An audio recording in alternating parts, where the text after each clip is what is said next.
23 nëntor 2025. 5 bekime shokuese që po vine energjia e rëndë. Tani ndalo pak. Ndjeje. Ndjeja atë peshë që ke mbartur javët e fundit, muajt e fundit, ndoshta vitet e fundit. Nuk je ti që po çmendet. Nuk je ti që po gabon. Është universi që po të shtyn drejt një dere të re, por përpara se të hapet ajo derë duhet të digjet e vjetra. Kjo që po ndjen quhet pastrimi i fundit para hënës së re të 23 nëntorit. Dhe ti, pikërisht ti që po e dëgjon këtë tani, je ndër të zgjedhurit që do ta kalojnë këtë valë të parë. Pika 1. Kaosi është përgatitja. Dëgjo mirë, sepse kjo është pjesa që shumica e njerëzve e kuptojnë vetëm kur është shumë vonë. Ti mendon se je në kaos. Ti mendon se je në humner. Ti mendon se je duke u thyer gabim. Ti je në sallën e operacionit shpirtëror më të madhe të jetës tënde. Çdo gjë që po ndodh tani është anestezi, bisturi dhe qepje njëkohësisht. Le ta marrim hap pas hapi, që ta ndjesh në palc pse çdo lot, çdo natë pa gjumë, çdo derë e mbyllur dhe çdo pse mua ka qenë pjesë e planit më të bukur që është shkruar ndonjëherë për ty. Pse u larguan njerëzit që doje më shumë? Sepse disa njerëz ishin në jetën tënde vetëm për të mbajtur në versionin e vjetër. Ata të donin, por të donin të vogël. Të donin të varur. Të donin të lehtë për t'u kontrolluar. Universi i hoqi sepse ti nuk je më ai version. Largimi i tyre nuk ishte ndëshkim. Ishte promovim. Ishte mënyra e universit për të thënë: nuk ke më nevojë për dikë që të doj pak, kur unë të dua ty të tërë. Pse u mbyllën të gjitha dyert një herësh? Sepse po të lini një derë të hapur, ti do të kthehesh e prapa.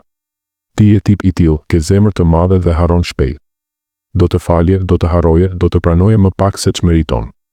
Prandaj universi i mbylli të gjitha dyert, i dogji urat, i fshi numrat, i zhduku mundësitë e vjetra. Që ti të mos kesh më asnjë rrugë kthimi te mediokriteti. Pse ndihesh kaq bosh dhe i lodhur? Sepse po të zbrazin qëllimisht. Imagjino një raketë që do të shkojë në hënë. Para nisjes i heqin çdo gram të tepërt, çdo vit të panevojshme, çdo litër karburant të tepërt, çdo gjë që e rëndon. Ti je ajo raketë. Boshllëku që ndjen nuk është mungesë. Është hapësirë. Hapësirë për diçka aq të madhe sa që versioni i vjetër i yti do të kishte plasur po ta kishte marrë. Pse po të kthehen kujtime të vjetra, trauma, frikëra që i kishe harruar? Sepse po të detyrojnë të shikosh në sy çdo hije që ke mbartur. Nuk po të ndëshkojnë. Po të pastrojnë. Çdo natë që qan për diçka që ndodhi 10 vjet më parë është një eksorcizëm. Çdo ankth që të zgjon në 3 të mëngjesit është një frymë e vjetër që po del nga trupi yt përgjithmonë. Mos i shtyp. Mos i ik. Thuaj, e shoh. Të falenderoj që më mbrojtë atëherë. Tani je e lirë të shkosh. Dhe lëre të shkoj. Pse ndihesh sikur po humb kontrollin? Sepse po. Dhe është gjëja më e bukur që mund të ndodhë. Versioni i vjetër i yti donte të kontrollonte gjithçka, njerëzit, rezultatet, të ardhmen. Versioni i ri e di që kontrolli i vërtet është dorëzimi të diçka shumë më e madhe se ti. Kur ndjen që po humb kontrollin, në të vërtetë po fiton fuqi të vërtetë. Pika kulmore, çfarë po ndodh vërtet tani për tani? Ti je në fazën që shpirtërisht quhet natë e errët e shpirtit, por jo ajo e dëshpërimit. Është nata e errët para agimit. Është momenti kur qielli është më i errët. 5 minuta para lindjes së diellit. Është momenti kur dhimbja është më e madhe pak para lindjes së fëmijës. Është momenti kur raketa ndjen nxehtësinë më të madhe pak para se të shpëtojë nga graviteti i tokës. Ti je 30 sekonda larg nga momenti kur gjithçka ndryshon, nuk e ndjen akoma sepse sytë e shpirtit ende janë mbyllur. Por nëse do të hapeshin tani, do të shije. Mira e ngjoj që po rregullojnë çdo detaj të jetës tënde të re. Një version i ri i yti që po pret pasqoshes me një buzëqeshje që ti ende nuk e njeh.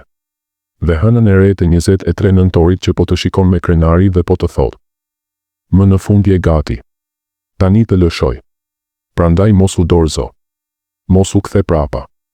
Mos e quaj veten të çmendur apo të dështuar. Ti je në mes të operacionit më të bukur të gjithë universit dhe kur të hapësh syt pas 48 orësh, nuk do të njohësh më as jetën tënde.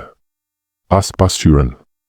As botën përreth, sepse ti nuk je më ai që hyri në këtë kaos. Ti je ai që do të dalë prej tij, i pathyeshëm. I ndriçuar.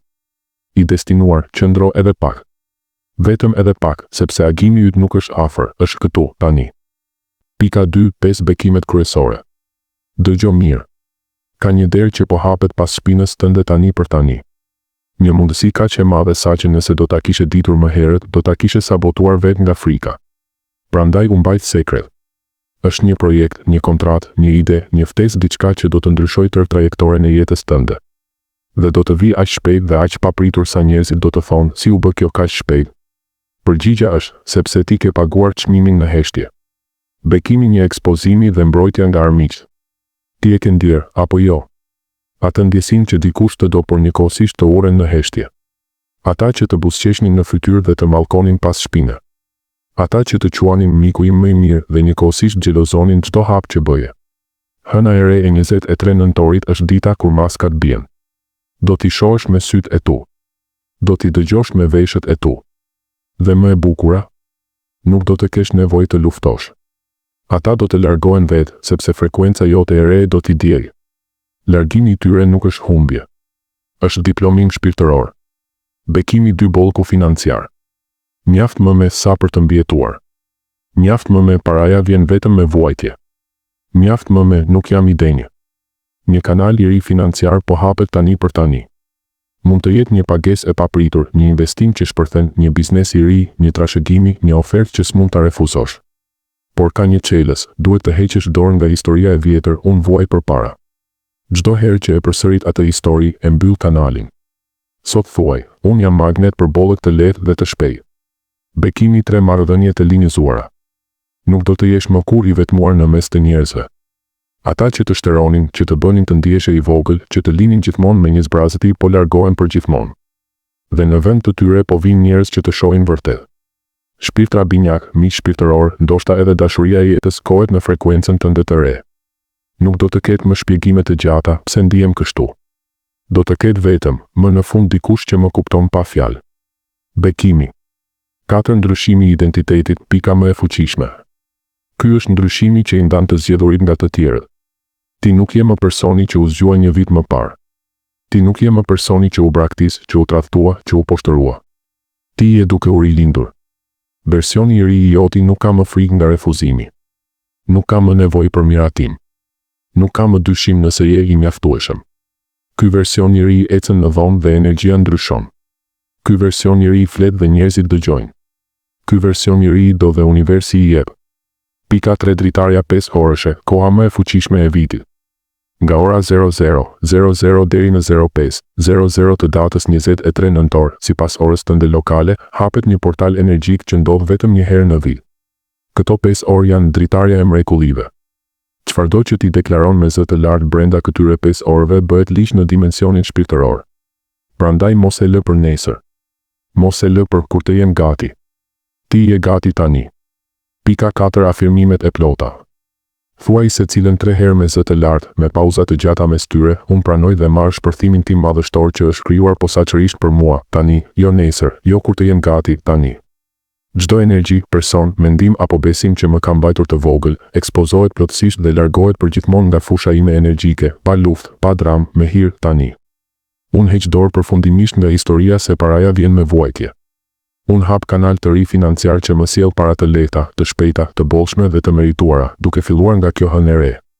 Unë tërheq vetëm njerëz që më duan pa kushte, që më shohin pa konkurrencë dhe që festojnë çdo hap tim, dhe çdo njeri tjetër largohet me dashuri dhe paqja, tani. Unë vdes sot për versionin tim të vjetër. Çdo frikë, çdo traumë, çdo nuk jam i mjaftueshëm digjet në zjarrin e kësaj hëne të re. Unë rilind si versioni im më i fuqishëm, më i ndriçuar dhe më i pathyeshëm, tani të re përgjithmonë. Unë jam i hapur. Unë jam gati. Unë e pranoj. Unë e kërkoj. Unë e marr. Kështu është. Kështu ka qenë gjithmonë. Dhe kështu do të jetë. Amen. Ashtu qoftë. Faleminderit univers. Rituali fizik 2 minutësh, bëje me njëherë pas afirmimeve, merr një gotë me ujë të pastër. Mbaje me të dyja duar. Thuaj, ky ujë tani mbart frekuencën e gjithë bekimeve që sapo deklarova. Pije ngadalë duke imagjinuar që çdo gllënik po të mbush me dritë të bardhë ari. Kur të mbarosh, thuaj, ka përfunduar. Ka ndodhur. Faleminderit. Rregulli i fundit, mos e diskuto me askënd për 72 orë. Mos i trego shoqes, të dashurit, nënës, askujt. Energjia e deklaratës është si farë që sapo e ke mbjell, nëse e nxjerr dhe e tregon, e dobëson. Lëre të rritet në heshtje. Pas 72 orëve do të kesh dëshmi aq të forta sa që nuk do të kesh nevojë të shpjegosh më. Përfundimi. Tani mbyll syt. Ndje hënën e re që po lind në qiellin tënd të brendshëm. Ajo nuk është vetëm një trup qiellor, është qelësi që hap çdo derë që ti ke pritur gjithë jetën. Ti nuk je viktime e rrethanave. Ti je arkitekti i fshehtë i gjithë kësaj mrekullie. Dhe duke filluar nga sonte, bota do të fillojë të njohë me emrin tënd të ri shpirtëror. I pathyeshëm, i bekuar, i destinuar. Shko dhe merr çfarë është e jotja. Unë të shoh. Universi të sheh. Dhe tani edhe ti e sheh veten. Dhe mirë se erdhe në jetën tënde të re.